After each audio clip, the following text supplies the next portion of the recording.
Salut à toi, j'espère que tu vas bien, c'est Jean de Road to Action. Et moi, c'est Jérémy. Du coup, aujourd'hui, on va pas te vendre une potion magique, parce que tu sais déjà qu'il faut manger mieux, tu sais déjà qu'il faut faire du sport, tu sais déjà qu'il faut prendre des douches froides, on a déjà fait des vidéos là-dessus, et on est les premiers à te conseiller ce genre de grosses habitudes, mais ces grosses habitudes, elles impliquent du temps et un engagement sur plusieurs mois.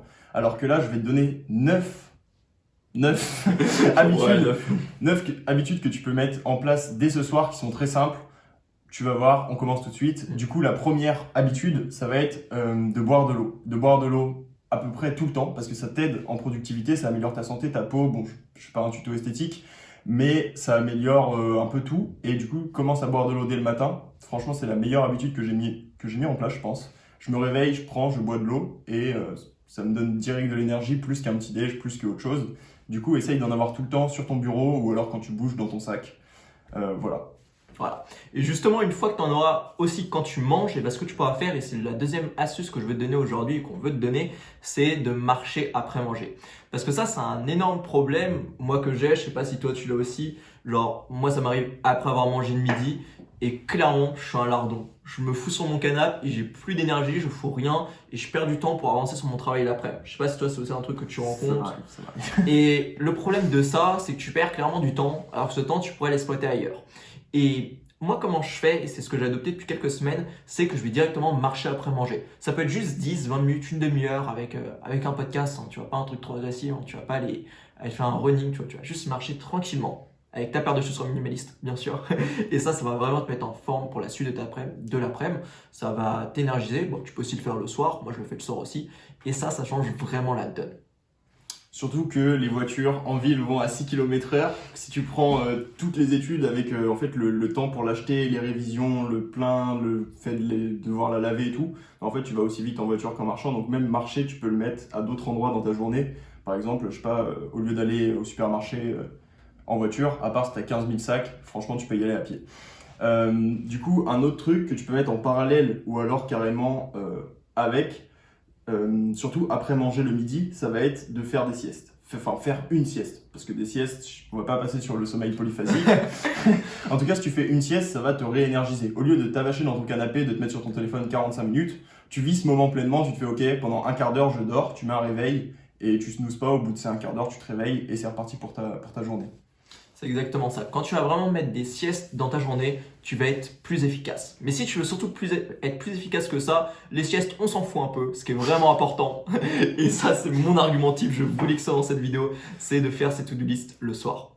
Parce que, et on a été dans ce cas, tu vois, c'est vraiment le moment où tu te réveilles le matin et tu te dis qu'est-ce que je vais faire aujourd'hui? Et dès le matin, tu prépares ta to-do list. C'est pas possible, c'est pas possible. Tu commences pas une journée comme ça. Tu seras jamais productif en commençant ta journée par qu'est-ce que je dois faire aujourd'hui. Et moi, le gros problème que j'avais avec ça, c'était que je sortais même pas de mon lit. C'est une action chiante et je sais même pas pourquoi je dois sortir de mon lit vu que j'ai rien préparé. Et l'astuce qu'on a envie de te donner, c'est vraiment de faire tes to-do list le soir avant de te coucher ou même un peu avant, mais juste de les préparer à l'avance. C'est hyper précieux et tu seras vraiment motivé pour te lever le matin. Tu auras une raison de sortir de ton lit, tu auras des choses à accomplir. Bon, après, si ta to-do list t'inspire, mais à partir de ce moment-là, tu auras quelque chose à réaliser. Et ça, c'est hyper précieux. Exactement, fais tes to-do list le soir et justement, moi, c'est la dernière action de ma journée que je fais. Et en fait, ça annonce du coup la fin du programme de la journée. Et en fait, juste après, je me dis, OK, fin de journée, j'ai enlevé tout ce qu'il y a, enfin, j'ai fait tout ce qu'il y avait dans ma to-do list, tout ce qu'il y avait d'important. J'ai plus de taf, j'ai plus de tout ça. En fait, je peux juste kiffer le moment présent et faire ce que je veux. En fait, j'ai pas de prévision sur cette partie de journée. Pour ma part, c'est à partir de 18h. Au début, je voulais le repousser plus, mais en fait, ça impacte mon sommeil et tout. Tu vois, si tu veux dire, OK, je finis ma journée à 22h et tu vas te coucher à 22h30, tu penses encore, enfin, imagine, t'as pas fini, tout ça. En fait, il faut mettre une limite de temps et ça va te permettre aussi d'être plus productif. De dire, OK, à 18h, c'est fini, t'es intransigeant. Si au début, ça marche pas, tant pis pour toi. À 18h, c'est terminé, t'as pas fini ton travail, fallait le finir avant. Et comme ça, le lendemain, ça t'oblige à revenir et te dire, OK, maintenant, faut que je finisse à 18h. Donc chaque jour, prends cette habitude et voilà. C'est exactement ça. Mais ce que tu peux faire en même temps, juste après avoir fait ta to-do list le soir, c'est d'organiser ton espace de travail pour le lendemain, tu vois. Si tu tournes des vidéos YouTube comme nous, ce que tu pourrais faire, c'est directement caler ton trépied. C'est une des actions que tu as à faire dans ta journée, et moi c'est ce que je fais, hein. C'est que je cale directement mon trépied, mon matos vidéo, et c'est calé, j'ai plus qu'à faire la vidéo, tu vois. Et c'est ce que tu peux faire aussi dans ton taf. Si tu dois réviser tes cours, que tu es étudiant, mais autant ouvrir ton lutin ou ton super classeur ou ta super note sur ton PC, qu'elle soit déjà ouverte le matin quand tu te lèves. Et ça va te limiter la mise en place de l'action. Le plus dur, quand tu vas aller courir, c'est de mettre tes baskets. C'est pas de faire l'énième foulée après avoir couru pendant 10 km. C'est vraiment mettre tes baskets pour courir.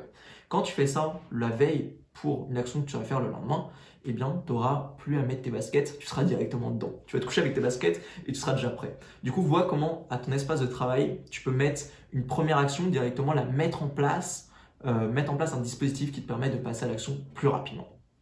Du coup, la 7e habitude que tu vas pouvoir mettre en place à partir de ce soir, c'est pas une grande routine de gratitude. Ça exige, je sais bien, et je suis pas contre, hein, c'est une bonne chose.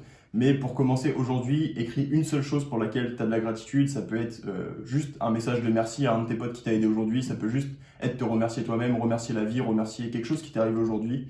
Et commencer à avoir de la gratitude et se mettre dans ce mindset sans te dire ok, je vais prendre un cahier, écrire 3 choses fantastiques qui me sont arrivées, 3 choses pour lesquelles j'ai de la gratitude, qu'est-ce que j'aurais pu améliorer, qu'est-ce que je remercie, etc. Du coup, ça, tu peux le commencer ce soir. Et voilà, tu peux le commencer ce soir. On va commencer ce soir de la gratitude. Et ce que tu pourras faire aussi, du coup, une fois que tu seras couché, et tu pourras le faire dès demain matin, ou alors si tu m'écoutes au réveil, tu peux le faire tout de suite. Ce que tu peux faire vraiment, c'est dès que tu te lèves, dans l'idéal, tu vas respirer de l'air. Et pas de l'air dans ta chambre, de l'air, tu ouvres ta fenêtre et tu respires, tu ouvres vraiment tes poumons à l'oxygène. Et c'est super important parce que tu es chez toi, tu viens de dormir et ton air, elle a été une peine de CO2 déjà que tu as expulsé de tes poumons, mais surtout, tu n'as pas d'air frais et ça t'oxygène pas vraiment. Vraiment, c'est un plaisir le matin, je t'assure, quand tu te réveilles, tu ouvres ta fenêtre et tu respires de la vraie air, si possible. Mais vraiment, si tu es sur Paris comme nous, même, tu peux le faire. Et vraiment, ça va changer la donne dans ta journée. Je pense que c'est vraiment un de mes points les plus importants dans la journée. C'est vraiment un truc tout con comme ça. Exactement. Et du coup, justement, avant, on parlait aussi du fait de marcher. Ça va te permettre aussi de prendre l'air et de respirer de l'air frais. Si tu n'as pas envie d'ouvrir ta fenêtre et juste de respirer, que tu es encore plus motivé, tu dis ok, je vais marcher 10 minutes dès le matin. Et comme ça, 2 en 1. Là, tu fais un combo. Bon, et du coup, on en vient à la 9e habitude. La 9e habitude, ça va être de prendre ses habitudes. Depuis le début de la vidéo, enfin, au début de la vidéo, on t'a dit qu'on pouvait, bien sûr, mettre en place ses habitudes. Respirer de l'air, boire de l'eau, ça va être très très simple et tu peux bien sûr le faire à partir d'aujourd'hui et peut-être que tu les as même déjà dans ton quotidien. Il y a quand même des choses un petit peu plus compliquées, on s'entend là-dessus. Par exemple, écrire une gratitude chaque jour. Peut-être qu'aujourd'hui tu vas le faire, demain tu vas le faire, après-demain tu vas le faire. Peut-être que tu vas oublier un jour. C'est pas grave, prends l'habitude de prendre ces habitudes, ça veut dire reviens-y, peut-être fais une note et reviens-y et ancre ça dans ton quotidien. C'est ça qui sera vraiment important parce que si tu essayes de mettre en place des grosses habitudes dans ta vie pour vraiment reprendre le contrôle sur ton quotidien, tu vas devoir passer par les bases, les choses simples. Et c'est exactement ce qu'on veut t'apprendre sur cette vidéo à travers du coup ces 9 astuces, mais surtout c'est ce qu'on veut t'apprendre sur cette chaîne. C'est ce qu'on veut t'apprendre sur cette chaîne parce qu'ici on parle de productivité, on parle de passage à l'action, on est tous les deux sur cette chaîne, je t'assure qu'on n'est pas 5 aliens qui vont te parler de productivité, on est juste 2 et on parle du coup de ces sujets-là. Du coup si c'est quelque chose qui t'intéresse, je t'invite à t'abonner, ou plutôt on t'invite à t'abonner à la chaîne pour louper aucun de nos contenus et on se retrouve très très vite dans un prochain contenu. Ciao.